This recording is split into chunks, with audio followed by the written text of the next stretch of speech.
Well, welcome to Real People, Real Voices. I'm your host, James Jackson. I'm your co-host, Pastor Wayne Moore. Always a pleasure to host with you. It is a pleasure to host with you, man. It's always good to be in your presence. Thank you. And man, I'm so happy to be a part of this, man. I don't know what to do.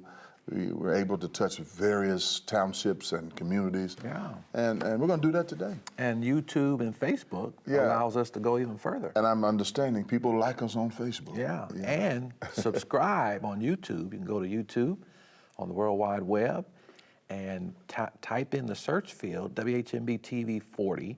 And when you get there, please be sure to subscribe. You know, they can watch this show when it's over. Right. And other shows they might have missed. Yeah, especially the very first show that we've had.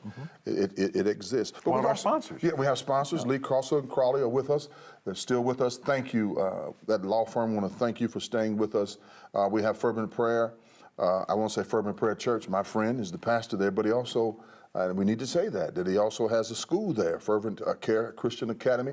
If you want to get your children started off the right way, that is a good school to take them. We have a brand new sponsor. Brand new. Talking about infant mortality rate, talking about the Slave Sleep program. Marion County Public Health Department is with us.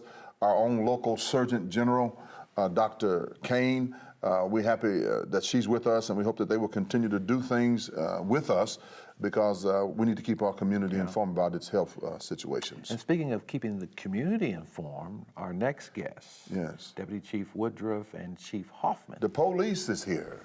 They're going to be Lawrence. The Lawrence City police. of Lawrence. Yes. They're going to be talking about body-worn cameras. Yes, which is a hot topic. They've been doing it over 2 years. They have seniority in this thing, and they can tell somebody else how to do it. We're going to be talking about that. So stay tuned. Don't go away. We'll be back after this. You better believe.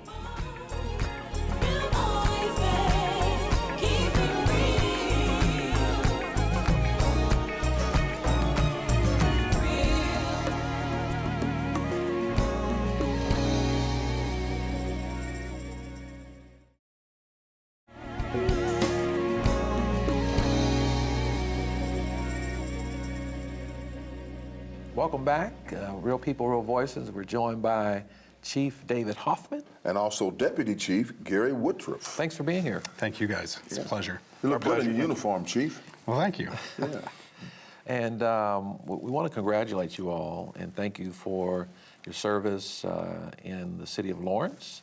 And let's start there, because a lot of people are familiar with some of the other police agencies, but perhaps they're not familiar with the police agency in the city of Lawrence. So Lawrence is located within Marion County on the northeast side of the city. We're kind of surrounded by Indianapolis on two of our boundaries. We're 20 square miles. We serve 47,000 residents within the city of Lawrence.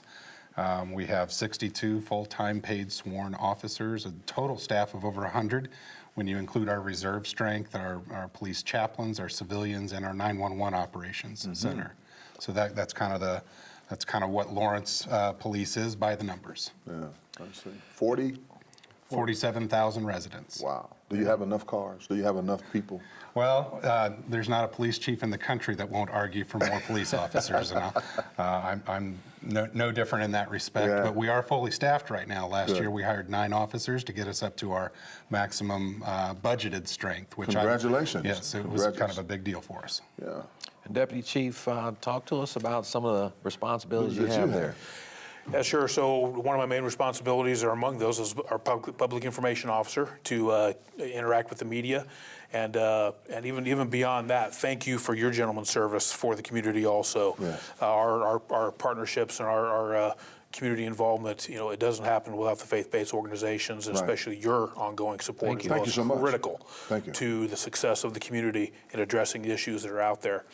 And I have primary responsibility for me personally over the investigations and the operations of the department. The operations are the uniform side, so I have executive oversight over those. I have 2 great captains that really do the majority of the hands-on work day-to-day basis, and make my job pretty easy for me. And then to support the chief and then the mayor as well. You all have had a small surge in the last 7 to 8 months in Lawrence. How are you guys handling that? Well, if you look at the numbers, and we do all the time, crime is trending downward. What's a little little deceiving is that some of our crimes that have occurred are very high profile. That's it. And those are the ones that make the news. The carjackings, like the one we had just the other day, the homicides, which I'm proud to say we haven't had one this year. But those are the things that make news. And last year we were on the news a lot for a lot of violent reasons. So how are we handling it? We're doing the best we can. We've got excellent men and women who come to work prepared every day to confront that danger, and they do a fantastic job. And they need to be commended. I They agree. need to be. Thank you for saying that. And speaking of doing a fantastic job, one of the big things in our country and in Indianapolis is body-worn cameras. Yes. In a town in California, they tested this. That data got out around the country that it was working. And you all have been doing it for over about 2.5 years, as we Correct. understand it. So talk to us about the efficacy of officers having these cameras. And you may be able to get a close-up here. It almost looks like, it's very interesting, the round circle there, and then the camera is right there on the inside there. And so this is what it looks like. This is it. It's essentially it's a repurposed cell phone. It's activated by a Bluetooth wristband. It also gets automatically activated, and by that I mean it starts recording when an officer turns his or her red and blue lights on, whenever an officer starts running, whenever an officer goes into the prone position for more than 15 seconds, it automatically starts recording. Chief, could I hold that? You sure can. I want to get And it says body-worn on the front. Yeah, that's does- what it I want. does. That's what I want to show. Recording. So we are now recording. We're being recorded, and we are recording. Could you get a shot of You this? got it on me. I got it on you. I want to see what you're doing. I really want to see what you're doing. So keep in mind the lens is right here. Yeah, so Lance is right there. We got you. We got you. Yeah, right. recording you right now. That's right. Yeah. So this is for demonstration purposes only, Only. but in the field, in reality, here we can hit the button there and it'll, Stop recording. now we're not that- recording anymore. Now that recording right there is saved on this phone. Automatically. And I can review it at any time. We're recording. We're being recorded and we are recording. I don't know if you can hear that. Shot of that on me. Okay. So you get the gist of it, right? Yeah, we got it. So this video is being wirelessly, mobilely uploaded to cloud storage, and it cannot be altered. So an officer can review his or her video before they write their reports to make sure that they're accurate. Sometimes in law enforcement, things happen rather quickly, and they can review what happened to make sure that that everything that really happened in an incident is documented in a report. So, this is just really, in my opinion, it's kind of a game changer. You see a lot of cameras that are mounted on The outside. on the outside of uniforms, on lapels. That tone just indicated that it's now in its holster and it's ready to go. This one is built in, so any kind of struggle, we haven't had one instance yet where the camera failed, or I should say that it was knocked off, which is a big problem with some other cameras. This is Tailor-made vest for that camera. tailor-made vest. Yep, we can. Can we get a close shot of that? I want people to see what's going on because this is going to be the fits right- trend of the future here It will in be. central Indiana. So it fits into a little holster that snaps in. So this is the holster. And this has a chip in it that knows this is David Hoffman. So you cannot exchange, Officer Smith can't give Officer Jones their cameras and Which switch could be a around. problem. Which it could get confusing. But the officers, they all know. They know about how all this works, and it just snips right at, and the officer's ready to go to work. So what was the reaction when you all rolled this out? What was the officers' reaction? Well, they were a little, they're a little concerned about it because, as you can imagine, in a high-intensity, a life or death type of a job that they have, where they deal with some really critical incidents, some violent incidents, and they're being judged in their response to those, they were a little nervous, quite frankly, as I would have been too, because the fear or the suspicion was that these cameras and the videos that are taken are going to be used against officers to get them in trouble. And what we're finding in almost our third year now is just the opposite is true.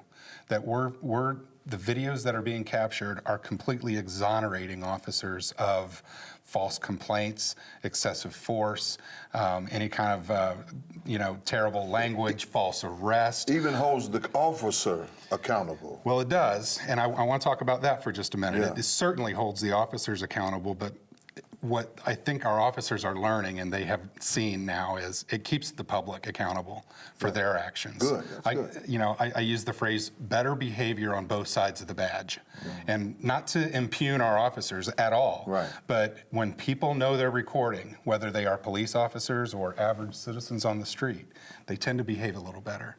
And what we're finding is officers will just point to their camera here, their lens, and tell whoever they're interacting with if it's about to go bad.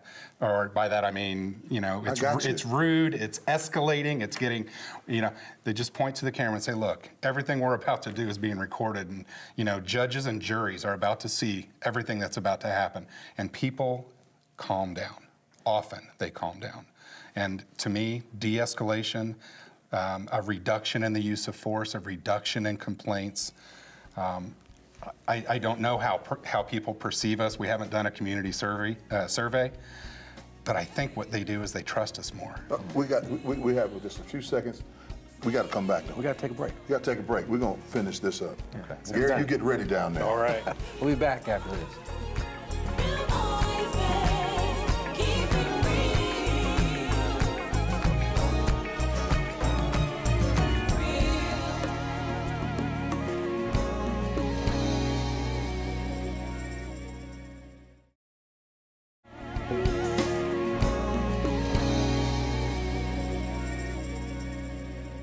Welcome back to Real People, Real Voices, and we're joined by the City of Lawrence finest, the Chief and Deputy Chief here. And you brought your laptop. There's a correlation between the body-worn cameras Yes. and the laptop. So this is in my opinion, a huge component that people don't even think about, and that is this is all web-based. So anywhere in the world where we have access to the internet, we can log on, and what we can do is, because this has GPS capabilities, we can log on to see exactly. Which camera are we going to? This one right, number 3. Let's do 3 here. So there we go. So you can see this is the City of Lawrence. It's kind of a zoomed out picture there, but this is in real time where our officers are located and what incidents they're on. I can even tell if their cameras are rolling at the time. And the reason this is important is because all of our officers have access to this. So when they're in their police cars, when their laptops are up and they're on duty, they can see where the other officers are at and what's going on. And you can imagine how important that would be in some situations where we need to know right now where our officers This are is at. real time right now. This is real time right now. I understand this show is being recorded. So this is a secure, password protected website. So not just anybody can log onto it and see where our officers are at. Let me explain it a little bit. He has green dots on here, Pastor Jackson, and those green dots, are the officers. That's correct. Who are out in the field with body cams Yes, on. and if I hover over one of those green dots, which I can do, it actually gives me the information on who the officer is and what they're doing. Is he at lunch? Well, it doesn't tell me what they're doing. It tells me whether or not they are recording. Yeah. And if I'm listening to my Does it radio. tell you that he's recording? In this case, I don't see anybody right now that's recording. Okay, on good. an incident, That's good. so. And I want to ask you, Deputy Chief Woodruff, because there's a lot in fact, the City of Indianapolis is trying to bring something similar to this on board. What would you say to the staff there and the folks who live in Indianapolis about what you all have experienced so far? That's a great question. We've actually met with the leadership staff of the Indianapolis Metropolitan Police Department and the Marion County Sheriff's Department, interestingly enough, who are also exploring the potential of going to body-worn cameras for their staffs, and told them some of the benefits that we've experienced from having a body-worn camera system, and some of the limitations as well. It's not a panacea, it's not the end all, but it's great technology, regardless of the vendor that is chosen. They all have attributes and they all have things that could probably be done a little bit better. But having a body-worn camera for most officers in the field is better than not having one. Matter of fact, a lot of our officers and others will say that they don't like working without one. Keep in mind, body camera systems have been in use in law enforcement for quite some time. We had them as dash-mounted in the 90s, if you recall, and as dash-mounted cameras. So now with Lawrence, we have not only the body-worn cameras, we also have dash-mounted. Then many of our cars have a third camera that looks at the back seat of the patrol vehicle as well. So it's a very robust system, and the user interface is, we try to make it as, our vendor has tried to make it as user-friendly, as officer-friendly as they could. Gary, I'm sorry, Gary, Deputy Chief. Gary's fine. Gary, here's the issue, Chief. What I come across as being a community servant, and I do consider myself a community servant, people are worried about if, God forbid, if a police action shooting takes place or something takes place other than a police action shooting that is on the camera that can cause or spark a great debate in the community, people are worrying or concerned about the policy. What type of, if that did occur, and something that occurred that would be catastrophic to the community, what type of policy do you use to help the community understand that eventually it will be viewed and it can be viewed? Sure, that's a great question. So if there is an officer-involved incident, officer-involved shooting, let's say, that actually has two parallel reviews going on at the same time, a criminal case and then an internal review case as well. Keep in mind also that's not just the Lawrence Police Department that is conducting that review. If it's one of our officers that's involved in the incident, you have the Marion County Prosecutor's Office as well that is involved with that from the beginning. Right. The Marion County Coroner's Office is involved as well. So you have multiple redundant investigations and oversights that are involved there. Then having the body-worn camera as evidence that is collected, that cannot be changed. It's loaded up to the cloud almost real time. That's critical evidence to be reviewed in any incident, but especially in a use of force incident, and can be looked at and evaluated as far as what occurred in that particular circumstance. And ultimately, that's all reviewed by the prosecutor's office. Most officer-involved shootings in Marion County are also independently reviewed by a grand jury. Right. So at some point, there are multiple layers of review, both internal and external. So you're basically saying, Gary, to me, that there has to be a series of layers to go through in order to get it, if the public requests a viewing of that. So Indiana state law actually specifies, thankfully in 2016, the state legislature passed law, that is the law of the land in the state of Indiana, that governs how all that occurs, how all that takes place. It's all stipulated in Indiana state law. And the lawmakers did every law enforcement agency, really all the citizens of the state of Indiana, a huge benefit in basically evening the playing field for everyone and indicating within that law how that body-worn camera video footage is to be reviewed and who's eligible to do that and how. And that was a significant step forward for the state of Indiana when it came to public accountability. Yeah, I mean, I hate to see, I do, James, I hate to see an officer get shot. I don't want to ever go to bed without a police on duty. and I hate to see, no matter what the situations are, I hate to see anybody get shot. I hate to see that, and I hate to see the community become disconnected with one another, with law enforcement. I don't like that. And that's why I was wondering what was the procedures to keep the lines of communication open for community to where a community won't get so bent out of shape, not understanding the processes of law enforcement when it comes to something like that. I don't know if that makes sense to you, but it makes sense to you. Sure, and remember, ultimately, we have to protect the integrity of the investigation as well. Because at some point, all this evidence will be presented, potentially to a judge or a jury to decide. And that evidence that's captured on the body-worn cameras is critical, and has been critical in several of our adjudication processes and prosecutions of crimes that have occurred that have been captured on video. So kind of shifting gears into the evidence collection that comes into play with body-worn cameras. Well, we've captured critical evidence when it comes to some major incidents on body-worn cameras that may not have been captured otherwise. You said something, Gary, that was so profound to me, and that was that how you appreciated faith-based working alongside with you. You couldn't get a lot of things done without faith-based, and we appreciate that. I think our prosecutor, just as you come on this show and others have come on the show talking about body cams, the best way for anything before it happens is to have understanding before it happens. And I think the prosecutor needs to kind of open himself up and give out what his procedures are, not interfering with any investigation, but giving the information to the community. So if something happens, the community have some indication of what to expect instead of letting something swell and create intimacy between law enforcement and community. That just bugs me to death. I hate that. And I just hope we can do that. And I hope the prosecutor will begin to wake up, come out of his office and do that. Well, we have a 10-week Citizens Academy that's in progress right now, and a couple weeks ago, Terry Curry was among 7 other law enforcement leaders from Marion County who all came and were able to speak.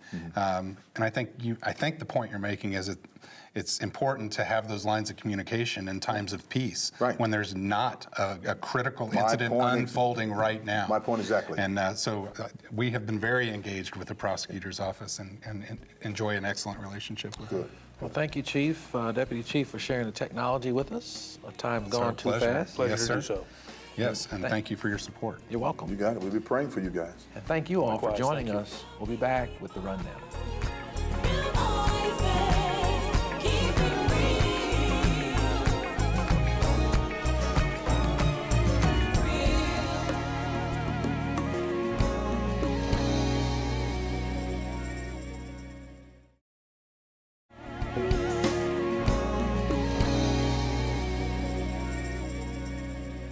Welcome back to Real People, Real Voices. I'm your host, James Jackson. And I'm your co-host, Pastor Wayne Moore. And I'm your executive producer, Faith McKinney. Body-worn cameras. Right. And you're in the thumbs cloud. up. Thumbs up. Yeah, you got me on the You're in the cloud. camera.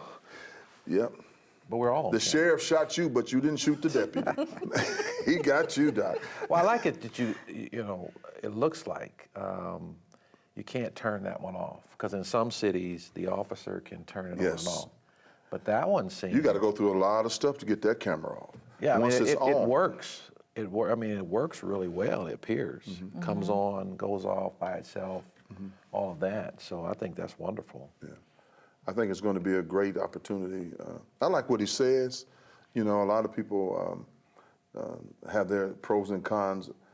I like what he says about crime reduction and reduction on both sides of the aisle, or both sides of the Behavior on both sides of the badge. On both sides of the badge. I think that's what it's all about, and it just talks about reduction of behavior. And that's it. That's what we want.